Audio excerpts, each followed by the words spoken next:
Could Jaire Alexander be on his way to Kansas City? Welcome into this edition of the Kansas City Chiefs Report by Chat Sports. Tyler Jones, your fearless leader, here with you. Happy Monday, everybody. Thanks for hanging out here with us.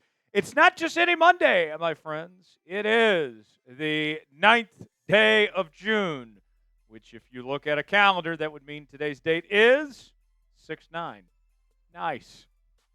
Chiefs Kingdom, I hope you have a very nice 6/9 day today and celebrate accordingly, however you see fit. Spam nice in the comments section, and we'll get started with today's show. The news coming out first thing this morning, the Packers release corner Jaire Alexander, and he's been a player that has been much talked about over the last several weeks of potentially finding a new home. And they had tried shopping him via trade. The Kansas City Chiefs had come up, but it never really made sense with all the money he was due for Kansas City to trade for him. So what about potentially signing him in free agency? The news coming from Ian Rappaport at the NFL Network first thing this morning, tweeting the Packers are releasing star corner Jaire Alexander today, sources say. The Packers did this because of one reason and one reason only, all about the Benjamins. They are saving $34.6 million against the cap for the next 2 seasons. And for more context of how they got to this point, Albert Breer of the SI Monday Morning QB put this out. The Packers offered Jaire Alexander a reduced incentive-laden one-year deal that make him a free agent in 2026. Alexander turned it down, not liking the structure. Green Bay tried to trade him in March, and during the draft that also failed. So Alexander's a June free agent. Folks, it was inevitable that he was going to end up at this point. It made no financial sense for the Green Bay Packers to pay him all that money, and with everyone in the league knowing that the Packers were going to end up releasing him if they couldn't get a trade done, then that hurt his trade market, where teams said to themselves, why would we bother giving up anything if we can sign him on a better contract for next to nothing if we just wait a few weeks? Now, one thing that I have to remind folks when it comes to when players get released, this is not like a firing from your employer or your job. It does not mean you are bad at your job. It's just a business decision. And that's what this was for the Green Bay Packers. Jaire Alexander is still a very good football player, but it wasn't within the best business interests of the Green Bay Packers to keep him around for the money that he was commanding. Now, as far as the Kansas City Chiefs go, how they factor into all this, the Chiefs don't have to have Jaire Alexander by any stretch of the imagination. This is not something that Kansas City has to do. It's not like Alexander is the missing piece for them between winning the Super Bowl and not winning the Super Bowl. They are a very talented team as is. With that said, though, however, it would not hurt Kansas City at all if they decide to go this route and bring in Jaire Alexander. We'll have more on the possibility and go over some numbers and some statistics for you on Alexander in just a moment. But let's ask you to put your GM hat on here on the Kansas City Chiefs Report. Should the Chiefs sign Jaire Alexander? You got 2 options here. You can type S for sign, P for pass. Weigh in our pinned comment today and let us know what you think. We are covering the Kansas City Chiefs each and every day here on the channel with our daily news and rumors, sometimes 2 and 3 videos a day. Live shows each and every Tuesday, breaking news, Q-Day mailbags, and more. If Jaire Alexander ends up signing with the Chiefs, we'll bring you an instant reaction video here on the channel. Whether I'm at home or in the studio, doesn't matter. We will cover it like no one else is. I want to get at least 20 subs off today's video, folks. Make it happen. Subscribe now for free. YouTube.com/ChiefsTV. Lock us in now. You'll be glad you did.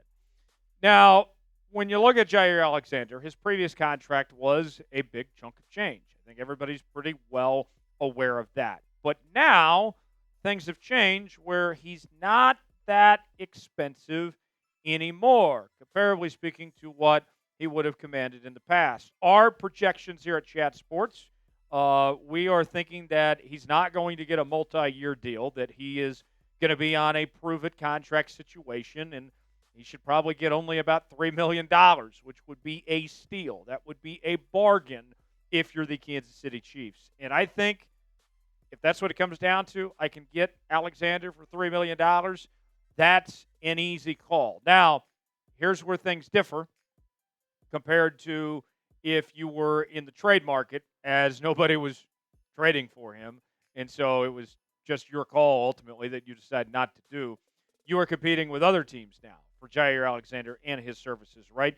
And we project him at $3 million. Maybe some teams are willing to throw out a little bit more.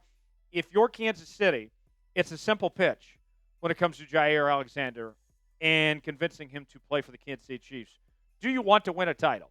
There is only one team in the National Football League that can go out there and say to any given player that they're looking at in free agency, we give you the best shot to compete for a title. We've been there. We've done that before. Do you want to be with us or are you against us? And in the case of Jaire Alexander, we'll be fine without you. But do you want to be a part of what we're doing here? It's a simple question that they can ask Jaire Alexander that nobody else can in that same sense.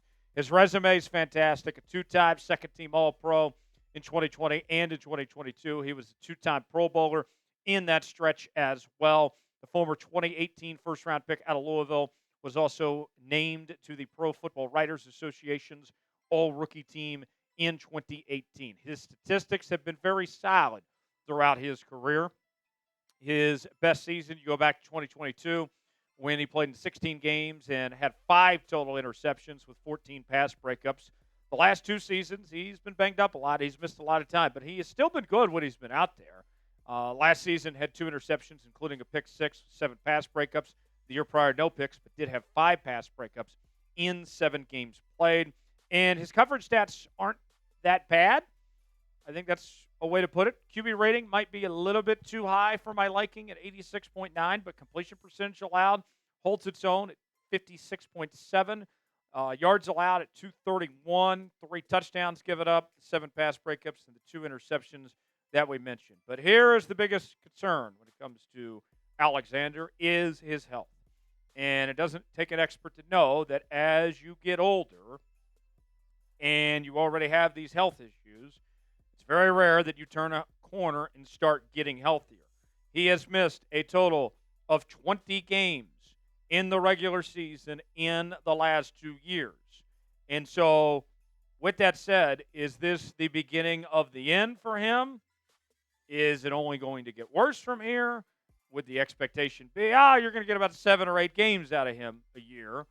Or was it just some bad luck? We don't know the answer to that question, but we do know when he's been out there, he has still been a top corner in this league.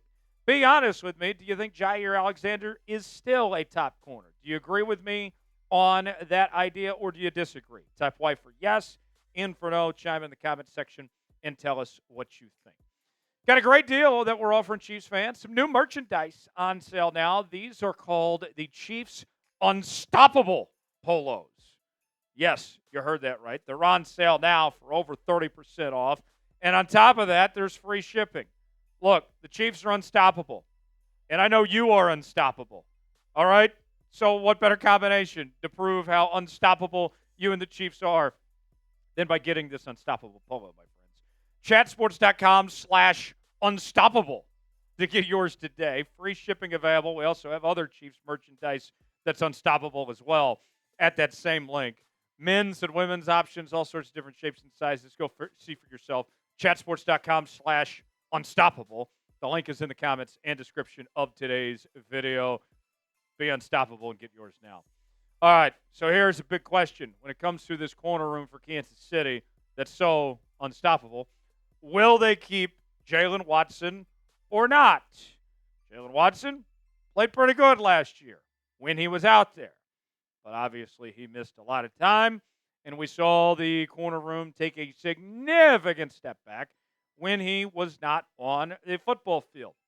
Now, no decision has been made just yet, but history tells us that they will likely not keep Jaylen Watson. I believe they're going to get a long-term deal done for Trent McDuffie in that he's going to be here for a very long time.